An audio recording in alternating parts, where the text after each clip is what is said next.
잠재의식은 질병을 낫게 한다. 이건 우리가 100% 맞는 이야기라고 장담할 수는 없지만 대부분 맞아요. 뭐냐면 신체적 질환의 80%가 심인성 질환이라고 이야기를 합니다.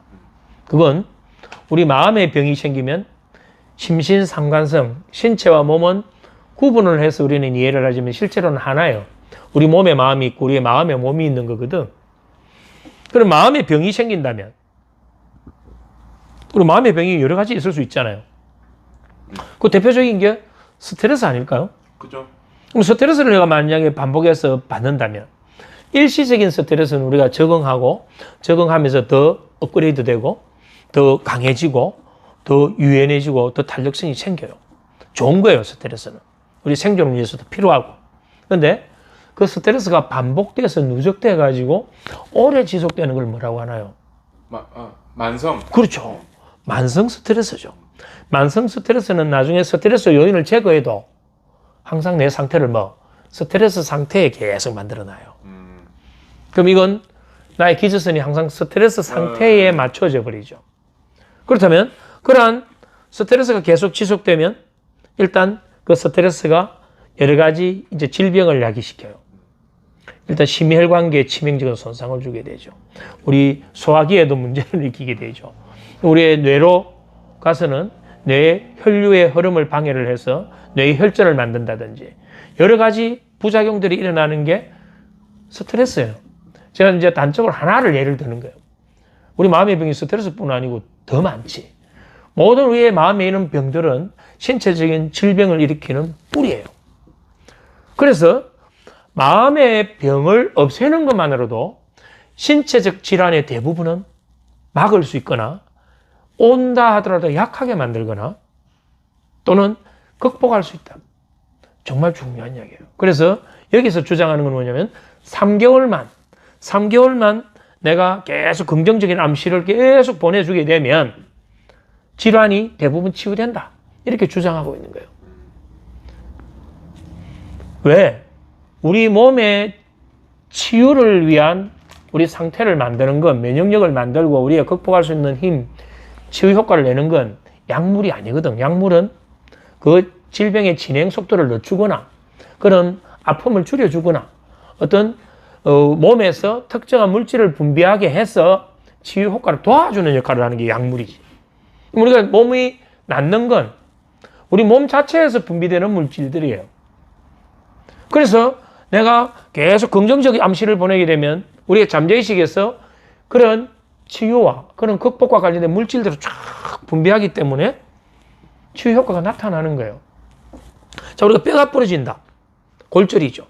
그럼 골절은 금이 간 상태의 어떤 만약에 골절이 왔다면 이건 더 이상 악화 안 되도록 고정만 시켜줘도 나아요.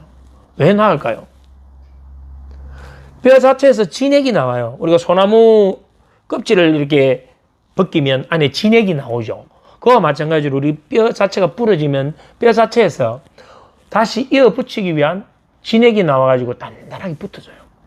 그런데 우리가 병원에서 약을 처방하고 치료를 받는 이유는 기부스를 해야 더 이상 이게 악화 안 되고 삐뚤어지지 않고 또 약물을 투여해서 여기에 염증이 생기지 않고 또 여기에 오는 통증을 막아주기 위해서 우리는 약물 치료나 병원의 치료를 받는 거예요.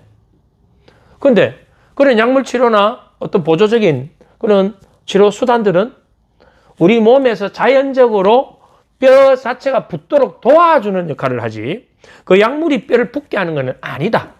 그러면 우리 감기도 마찬가지 아닐까요? 몸이 낫는 거죠. 그렇죠. 네, 그 잠시 이제 몸이 나을 수 있도록 마비시켜 놓는 거죠. 그죠. 이완시켜 놓는 거죠. 그럼 감기약은 아직 개발된 게 없잖아요. 없죠, 사실. 없는데 우리는 감기약이라고 먹고 있거든.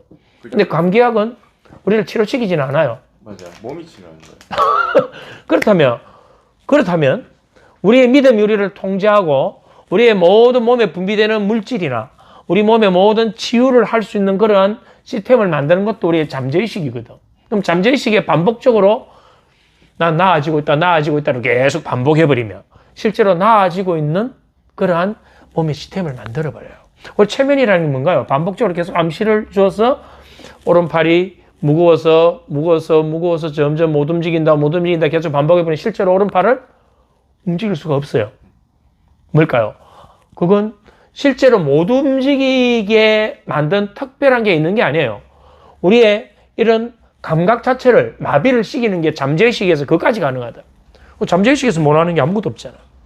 그래서 암시를 계속 반복하면 대부분의 질환이 3개월 안에 치유될 수도 있다. 반드시 치유된다는 이야기는 아니에요. 왜? 대부분의 병은 어디에서 생긴다? 마음에서 생긴다. 그래서 부정적인 어떤 그런 내 안에 갖고 있는 신념이나 그런 생각들을 긍정적으로 바꾸는 것만으로도 대부분의 질병은 사라질 수 있다. 결국 이제 우리 아까 예시로 들었던 뭐 스트레스든 또는 그것이 감기든 어떤 모든 신체적인 것이든 마음에 관련된 것이든 이걸 치유해 주는 것은 결국은 뭐냐면 우리의 잠재의식이다. 잠재의식. 이제 이렇게 이해를 한다면 와, 우리 잠재의식을 그러면 어떻게 활용할 수 있는가가 너무나 중요하지 않을까요?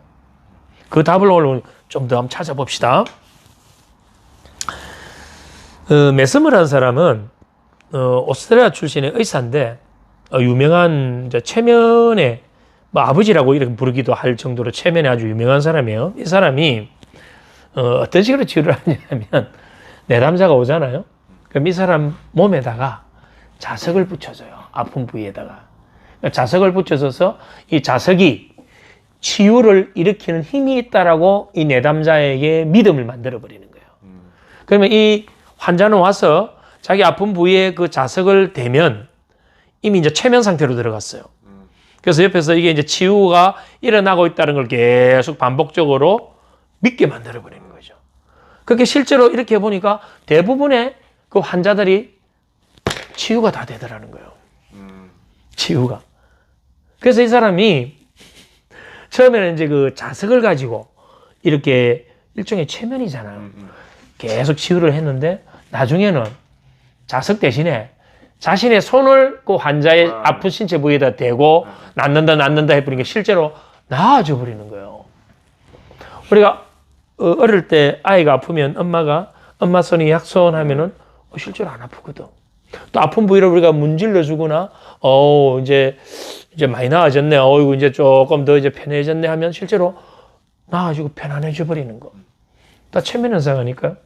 그래서 이 사람은 이런 식으로 해서 결국은 그 자석이든 손이든 그 환자들을 낫게 한 건 뭘까요? 그 환자의 잠재의식을 활용한 거죠. 그 사람이 치유가 되는 힘은 그 사람 안에 있어요. 그 안에 있는 것을 쓸 수 있도록 옆에서 유도하고 도와줬던 거죠.